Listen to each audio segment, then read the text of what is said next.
Bueno amigos, continuando con la segunda parte sobre el cálculo de aerogeneradores, tendremos el dimensionamiento del aerogenerador. La posición de este aerogenerador que estamos en el ejemplo está en la posición de barlovento, o sea, es el viento sopla sobre las palas, ¿no? Sobre las aspas que están enfrente de la torre que soporta el aerogenerador. Entonces, esta es la posición. En la velocidad media del viento la vamos a considerar 10 metros por segundo o 36 kilómetros hora.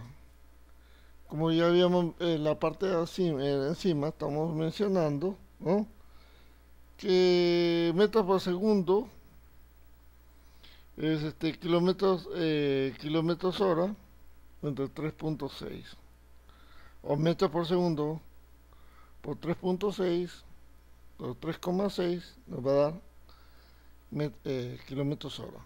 ¿Ok? Bueno, pues 10 metros por segundo equivale a 36 kilómetros hora. El tiempo de velocidad media, o sea, ¿cuánto vamos a considerar que la velocidad media está constante? 5 horas. Entonces, la potencia del aerogenerador será pues la energía total que vamos a tomar, ¿no?, que era 10 kilowatts hora, 10 kilowatts, entre el número de horas, ¿cierto? Entonces, 5 horas.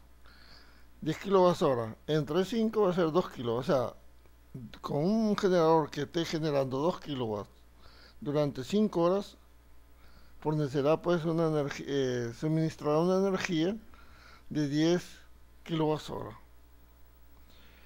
El aerogenerador va a ser de 3 palas. El perfil de las palas está sujeto a una norma NACA, ¿no? NACA 44. Después, en el final, hay un bosquejo sobre la forma de NACA 44. Bueno, se puede escoger cualquier formato de pala, ¿no? Pero es importante que dentro del formato se conozca la velocidad típica. En este caso, para esta NACA, bueno, pues se considera una velocidad típica de 7 más o menos. Y el eje del aerogenerador es un eje horizontal. Bueno, ahora necesitamos saber el diámetro del rotor, o sea, con las palas, ¿no? Las 3 palas. ¿Cuál es el diámetro del rotor? El diámetro del rotor va a estar sujeto a la potencia que nosotros queremos, ¿cierto? Aquí una pequeña constante, una constante. Y aquí tenemos un producto por la velocidad al cúbico. ¿Por qué? Porque la potencia de los aerogeneradores depende del cubo de la velocidad en metros por segundo, ¿no?, del viento, ¿no? Es cúbica, la potencia aumenta en forma cúbica respecto a la velocidad del viento. Y al cuadrado en respecto al diámetro de las palas, ¿no?, del diámetro del rotor. Entonces, pues tenemos que kilowatt era igual a 0,000040 ceros en la frente. 837 multiplicado por la velocidad al cuadrado, al cubo, por diámetro al cuadrado. Entonces aquí sería entonces de aquí despejamos el diámetro, ¿no?, porque vamos a calcular el diámetro del rotor, ¿no? Diámetro cuadrado igual a kilowatt sobre todo esto, o sea, esta constante por velocidad al cubo.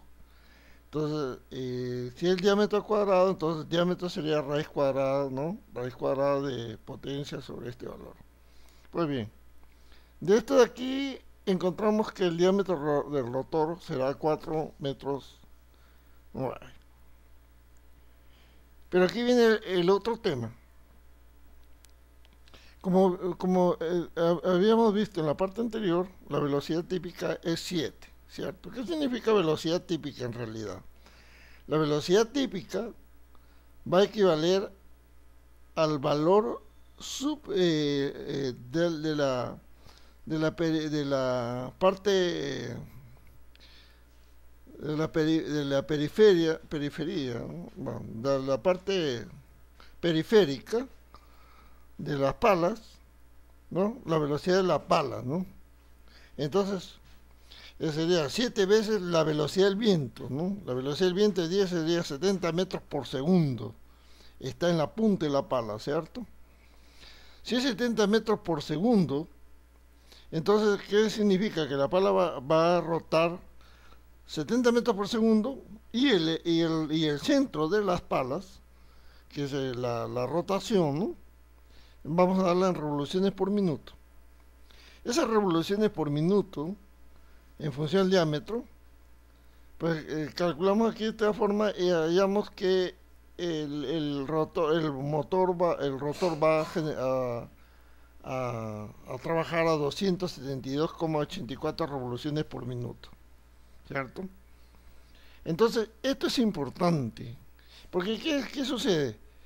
En esas formas empíricas, digamos, ¿no? Porque aunque esto es una cuestión aún que tienen que pulir, pero estamos dentro de la aproximación del cálculo teórico. Pues bien, sucede que en los casos anteriores, en los casos prácticos que no tienen, digamos, esta condición de análisis, que lo que sucede es lo siguiente, que se pone pues cualquier tipo se asume cualquier velocidad, se pone engranajes y se lleva al generador. Pero, ¿cómo es la cuestión de la velocidad típica? Al final de cuentas, la velocidad típica se traduce básicamente en la máxima eficiencia del aerogenerador. A dónde esa velocidad, esa rotación va a determinar la mayor potencia en el aerogenerador. Entonces, si yo pongo, por ejemplo, lo acelero más a este aerogenerador, con seguridad no va a dar mucha potencia. O le bajo la velocidad, también no. Entonces lo importante es que se mantenga esta velocidad de trabajo. Y si yo tengo un generador de una velocidad más alta, pues tendré que multiplicar, ¿no? A través de engranajes, diámetro de engranajes calculados también, ¿no? Los esfuerzos de los engranajes, de tal forma que yo puedo llevar de 272, por ejemplo, a un generador de 1500 revoluciones, pues lo voy a llevar en el producto de 1500 entre 272, ¿no? Y a esa división yo le voy a sacar la raíz cuadrada, así que voy a hacer dos engranajes para la cuestión del aumento de velocidad. Pues bien, ese es otro tema. Ahora vamos a ver lo que es solidez. ¿Solidez qué significa? Solidez significa que dentro del área circunscrita por las palas, ¿no? Todo el diámetro, el área de las palas va a ocupar un área del total cubierto por el diámetro del giro del rotor. Entonces, esa área física, ¿no? Porque es un material, el otro hace parte del área de rotación.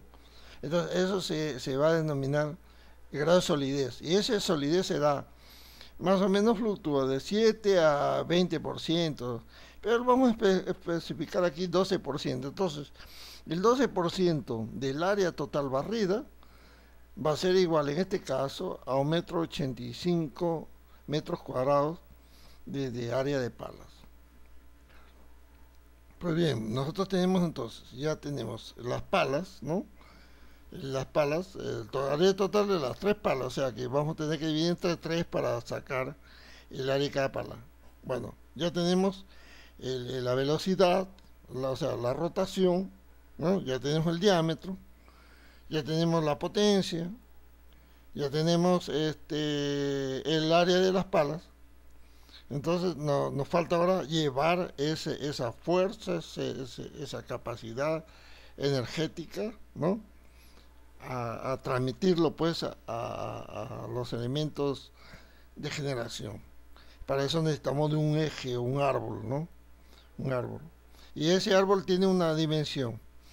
Generalmente, pues, depende del tipo de material todo, pero en un término práctico hay una fórmula que dice así, que el diámetro es igual a 120 por raíz cuarta de la potencia, o sea, en el caballo de fuerza, por 0,95 entre las revoluciones. Y el diámetro me da en milímetros.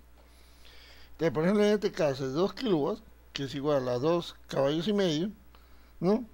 Sí, bueno, vamos a considerar un rendimiento de pérdida en engranajes de 82%. Entonces tenemos que 2,7 entre 0,82 va a ser 3,14.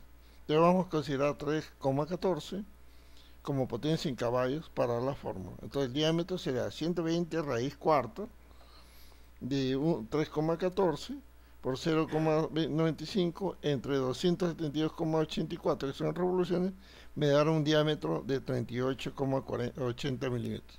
O sea, posiblemente sea, de acuerdo a las normas, posiblemente sea pues un eje de 40 milímetros, ¿no?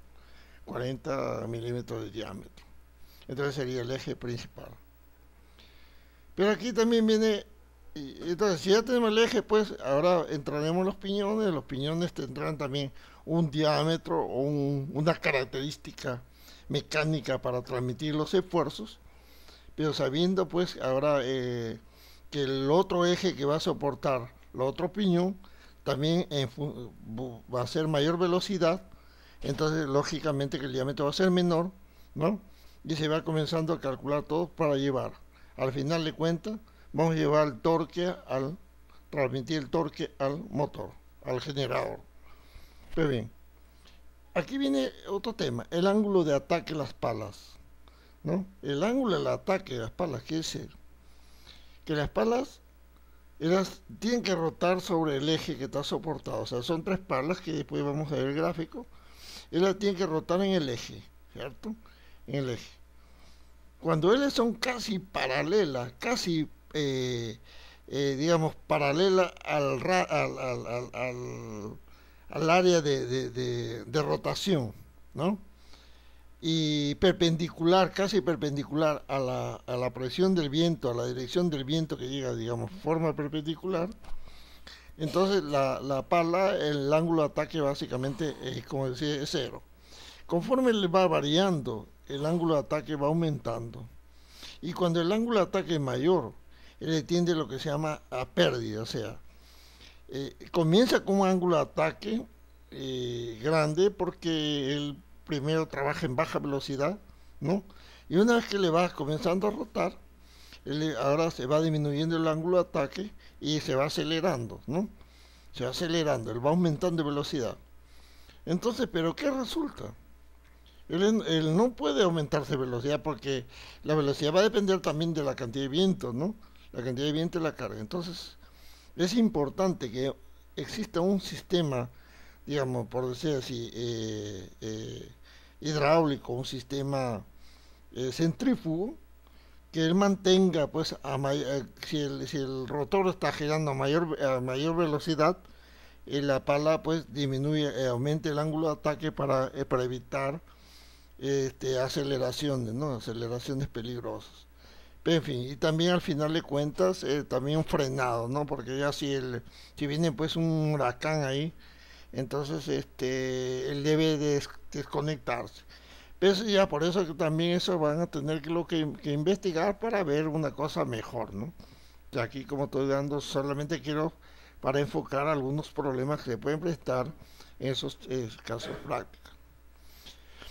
Y aquí pues hablamos que vamos a calcular el diámetro de las poleas, ¿no? Los engranajes serán necesarios para llevar al generador a su velocidad nominal.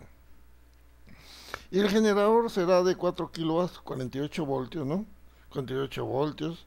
El control, habrá un control de corriente, de voltaje, ¿no? Y va pues al grupo de baterías, ¿no? Va al grupo de baterías. Después yo en una tercera parte voy a hacer algunos esquemitas sobre esto que estoy hablando. Y bueno, referente al rotor, aquí tengo ya, digamos, el rotor, ¿no? Lo que habíamos conversado. Entonces tenemos rotor, toda esta circunferencia es el radio que gira el rotor, ¿no? El área de la pala son estas áreas, o sea, digamos en metal o madera o lo que sea, esta área de la pala, ¿no? El área interceptada es todo el área aquí total, y este es el eje, ¿cierto? Entonces estas tres palas giran, ¿no? Giran. Aquí tenemos un lado menor, sí, un lado menor y un lado mayor, y va aquí. Entonces la forma de la pala, digamos, vista de esta parte para acá, es esta forma de aquí para atrás. Entonces esta punta aquí, básicamente esta punta. Y la parte aquí, entonces este rotor va a girar de esta forma, así. Digamos así. Va a rotar de esta forma. ¿Cierto? Y este es el perfil NACA, ¿no? O sea, el perfil NACA. Él está bien aproximado al diseñado por NACA 44. O sea, que lo pueden hasta copiar, de repente pueden imprimirlo. Ya para imprimirlo y pueden sacar, estas son las cuerdas, ¿no? Superior e inferior, para poderlo trazar. Entonces, solamente que aquí van a tener que calcular, digamos, la longitud de esta parte y la longitud de esta parte. Y van a tener que, pues, entonces va a salir igualito que una ala de un avión. Esto es igual que una ala de un avión. Entonces, si quieren informarse más, pueden ver la parte de aeronáutica. Bueno, pues, por el momento, este es todo lo que yo quería informar en este video. Y trataré en el tercer video, pues, hacer algunos esquemas eléctricos para ver cómo es que podemos enfocar el generador y algunas especificaciones sobre regulación hidráulica y regulación centrífuga de rotor, ¿no? Para un ejemplo práctico. Por eso es recomendable, recomiendo mucho, por favor, se informen. Estos que son detalles son solamente para entender la magnitud de la importancia en que es necesario conocer detalles de aerogeneradores para por lo menos entregar una máquina eficiente en la medida de nuestros conocimientos. Bueno, eso es todo por hoy.